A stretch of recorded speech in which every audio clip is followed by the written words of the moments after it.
Yo, what's up? This your boy T1. I'm back with another video. Today's topic is gonna be more like bacon, not like chicken. Point of that because a lot of us live our life like chicken instead of like bacon. Sound weird, but after I'm done breaking this down, you'll fully understand.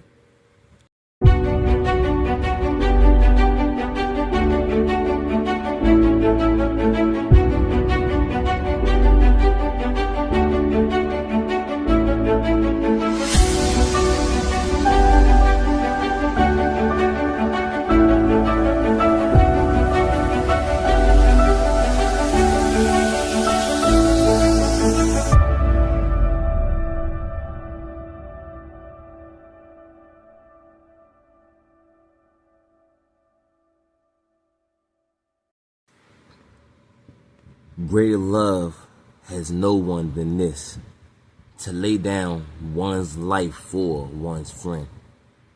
You are my friends if you do what I command. I no longer call you servants, because a servant does not know his master's business. Instead, I have called you friends, for everything that I have learned from my Father, I have made known to you. That verse right there is a real powerful verse,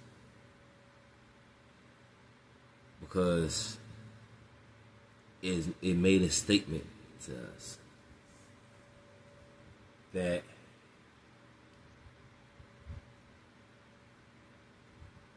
even if we can't find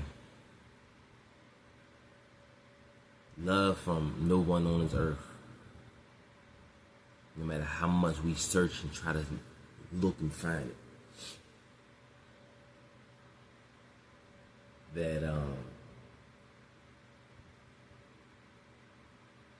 there's never going to be no greater love than the man above. You see, Jesus made the first choice. God made the first choice to love us, to die for us, to invite us to live with him forever. It's up to us to make the next choice, to make the next step, to accept that and live with him for eternity. And some of us don't make that decision. Like, some of us, we don't accept the offer that he gave us for eternal life, just to believe in him. He laid down our life for him. We don't owe him nothing. He gave us everything. We didn't deserve it. We sinners. What do we deserve as a sinner?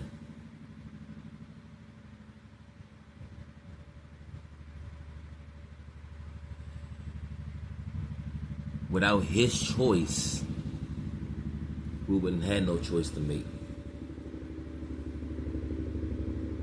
It wouldn't be no choices to make, because we wouldn't be able to make it to heaven regardless, even if we decided to accept the love that wasn't there, because there was no choice to make for their. Well, let me restate that. There's always gonna be love from God, because God is all loving God. But if he never sent Jesus down for us to at least try to have another chance to make it to heaven, we wouldn't have no choice if Jesus never loved us first to lay down his life for us, to get on that cross and spread his arms out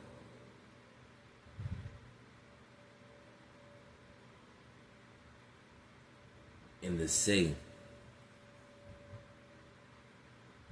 Father, forgive them, for they do not know what they do. See, that's why we must live our life more like bacon, not like chicken. Like I said, I know it sounds weird to even hear that being a suggestion in life. But let me break it down for you. See, bacon is what you call a contribution. Let's look at the definition of that. The act of giving or providing something, whether it's money, time, effort, ideas, or other results. See, a contribution, they basically do things and think that they're doing right in God's eyes. They feel that if I help this person, if I do this for that person, if I take this person this place, and if I give this person this amount of money, if I see this person on the side of the street and I see that they need money and I just give it to them, and you think that you're doing something right. You feel that you did something that God would want you to do. Yeah, it's true. I'm not saying that it's not. But it's not just the giving that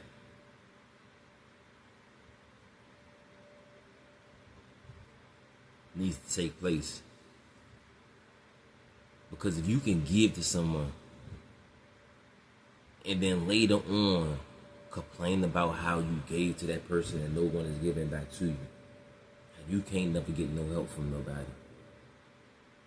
Because you're depending on the wrong people. Or should I say that you're putting your hope and your faith in the wrong place. See, when you cook chicken, the one main thing you need in order for that chicken to be cooked is some type of grease, some type of oil.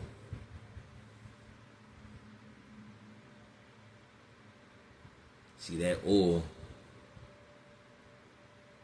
is that faith that comes down from God when you actually have God in your life. When you actually believe that Jesus is the Son of God, that he came down and died for our sins, that he hung on that cross and took his last breath and said those words, "Father, please forgive them, for they do not know what they do," and died. That was it. That was it. That was it. We were cleared. No more sins. We were cleared to be forgiven. We were cleared to have that opportunity to have eternal life. Do you not understand the precious gift that was given to us just for those words alone? Father, forgive them, for they do not know what they do. Because we don't. That's why we need his guidance. We need his oil on his life.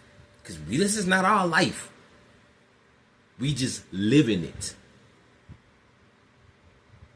We living in it. We just existing. But when we start living for God, then we're living and we don't have to need or apply to us just for us to be cooked. Because we can be more like bacon and lay our life down like Jesus did. Not physically. Not mentally. But spiritually. That's when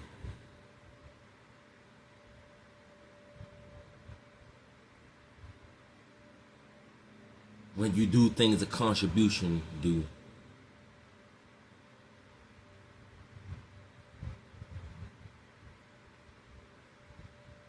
It won't mean the same thing.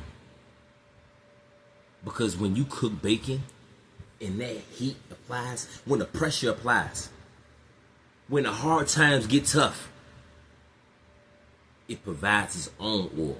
It don't need oil provided. It don't go running to God because it already has them.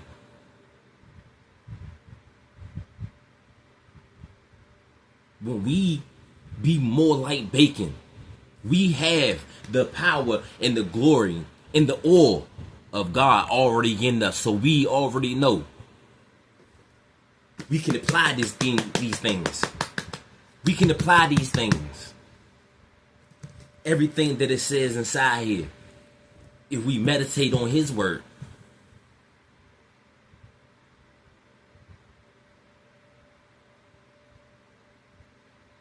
And do like Jesus did when He was fasting for those 40 days and 40 nights or however long. He said, I apologize for not having the right amount of days. I probably do right now, but I didn't read that scripture today. I should have known, but he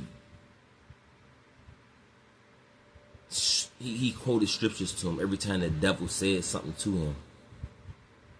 He quoted something to redirect the steps to let it be known that what he's saying is not the truth. Like, and if you don't know the word, the devil can tell you things in the Bible and then it sound like it's the truth. But if you don't go research it yourself, you're just gonna believe that that's true, and you're just being redirected from being in heaven for eternity, and he just inviting you with open arms to hell.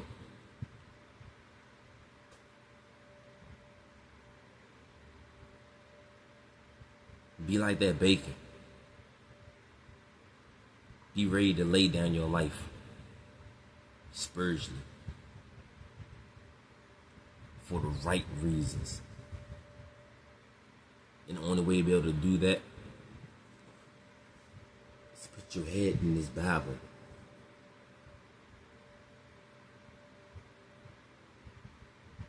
And not putting your faith and your hope in man, but in God alone. Don't be a trooper. Don't be chicken. Be bacon. I love y'all. T1. I'm out.